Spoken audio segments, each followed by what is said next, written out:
তোমরা আমার West material দিয়ে জুয়েলারি তৈরির ভিডিওগুলো খুব পছন্দ করো, তাই দেখো আজ আমি এই জেলির কৌটো দিয়ে একজোড়া ঝুমকা ইয়ারিং বানাচ্ছি। আশা করি এটাও তোমাদের খুব পছন্দ হবে।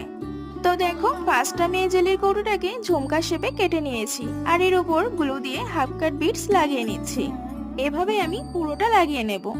আর তোমরা যারা আমার চ্যানেলে নতুন আছো তারা এরকমই ভিডিও প্রতিদিন দেখার জন্য চ্যানেলটাকে সাবস্ক্রাইব করে নাও। দেখো, আমার এই ঝুমকা দুটো বানানো হয়ে গেছে। এরপর আমি এর উপরের অংশটা বানিয়ে নিচ্ছি।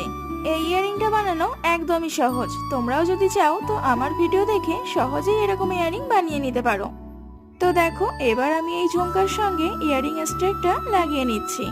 আর তাহলেই আমাদের আজকের ইয়ারিং রেডি হয়ে যাবে। তোমাদের এই আইডিয়াটা কেমন লাগলো আমাকে অবশ্যই কমেন্টে জানাও। আর ভিডিওটা যদি ভালো লেগে থাকে তাহলে লাইক করে দিও। আজকের মতো এটুকুই, দেখা হচ্ছে নেক্সট ভিডিওতে। বাই।